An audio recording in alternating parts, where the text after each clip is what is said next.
Hi everyone, it's Carolyn from True Crime Chat with Mommy Ramblings. I'm here with a story tonight about a woman that was reported missing, Maria Fury, 28 years old, on April 30th by her husband. She has since been found Saturday at 1:30 a.m. in her own home. He concealed her there and now is arrested for and charged with her murder. So we're going to go through what happened here. I just want to say that if you're new to the channel, I welcome you. You've stumbled upon the greatest community in YouTube. And we do more than just true crime here, but we have an emphasis on true crime, absolutely. If you like what you see here, there's a subscribe button in the corner of the video. I would be very appreciative if you click on that and join us. And then there's a little bell you can click on for notifications, and you'll be notified every time we upload a video or go live, which we do almost every evening. Without further ado, let's dive into this. So 28-year-old Maria Fury of Maple Grove, Minnesota was reported missing on April 30th by her husband, who's also 28, Joshua Fury. He made the call from their home, and that was in the 11,000 block of Red Fox Drive in Maple Grove, Minnesota. Joshua said that he left for work at 11 or 11:30 a.m. and that he heard Maria telling her mother on the phone that she was going for a walk. When he returned home between 4:30 and 5 p.m., he said she was gone.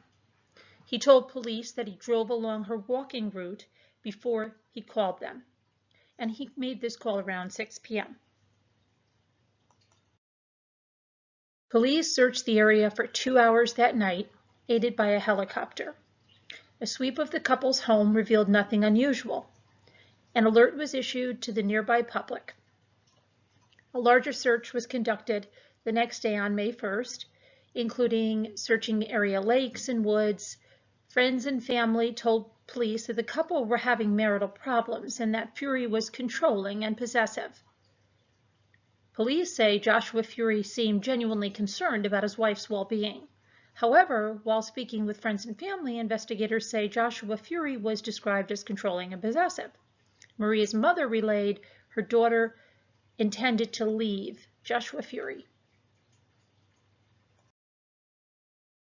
After obtaining a search warrant, police brought dogs that were trained to detect the scent of human remains into the Fury home. An animal indicated that a body was present in a crawl space in the lower level of the house. The space was less than 4 feet tall with a dirt floor. After securing an additional search warrant, police officers took turns digging in the crawl space, and after hours of work, Maria Fury's body was discovered at 1:30 a.m. on Saturday.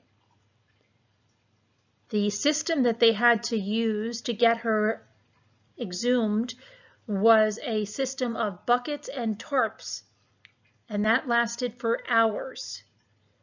A full autopsy is pending, but preliminary results show that Maria died of asphyxiation from a plastic bag that had been duct taped around her mouth and nose.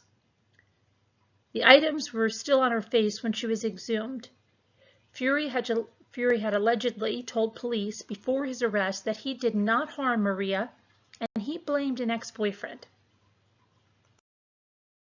After his arrest, Fury allegedly admitted to squeezing her neck and placing the bag over her face to stop her breathing. He admitted to burying her. He allegedly told police he suffers from depression, previously threatened to kill himself when Maria left him, and attempted suicide after the murder.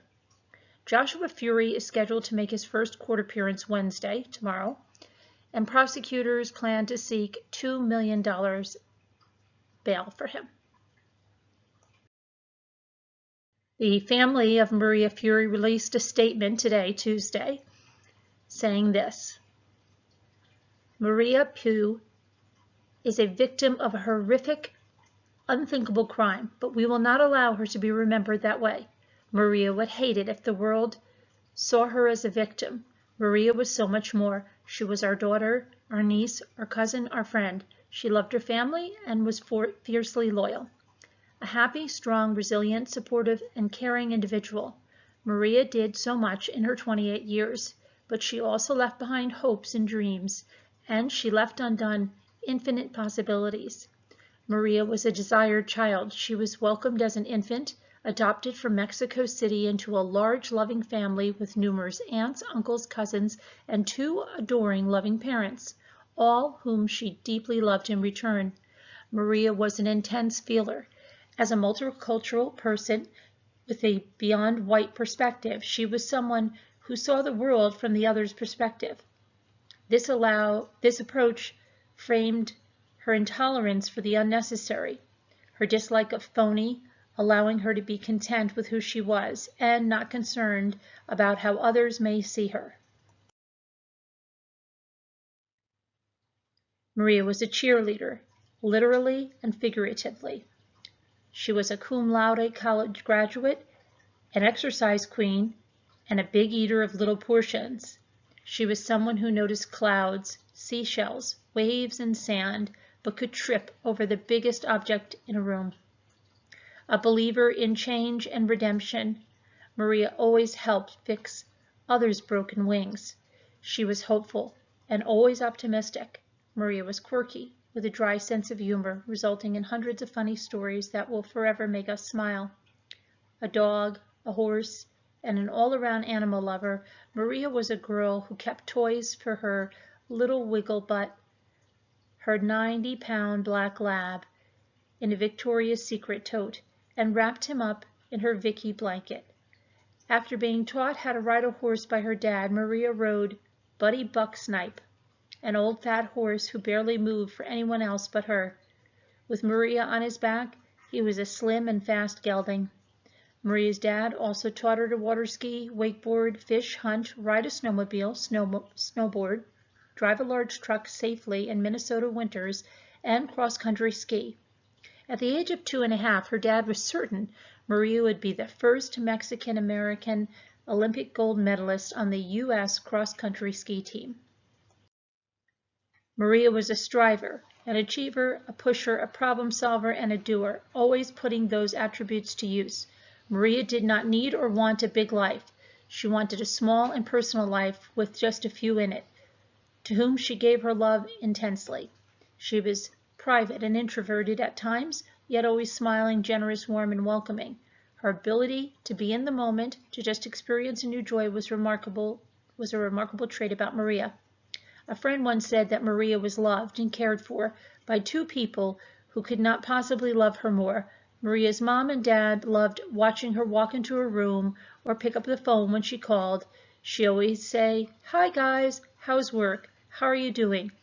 She would end their conversation by telling them that she loved them, and they would always say that they loved her too. At the start of COVID-19, Maria often told her parents, "Mom and Dad, you need to be careful. I can't lose you." Maria's mom and dad never thought they would lose her. They thought she would be there to hold their hand when it was their time to pass. Instead, today, Maria's dad talked to both the medical examiner and the funeral home, managing unthinkable details for his only child. In an effort to change the ending of Maria's story for other women, we ask that you please consider supporting Cornerstone Advocacy Services Safe Housing Program. If we can change the outcome for at least one woman, Maria would be so proud and honored. Donations can be made here in honor of Maria's voice. Here or here. I'll put the links in the video description. We would like to thank the Maple Grove Police Department for their swift action in finding Maria. They devoted extensive resources, all the while demonstrating extreme professionalism and compassion. We are grateful for their expertise and kind manner during an excruciatingly difficult time.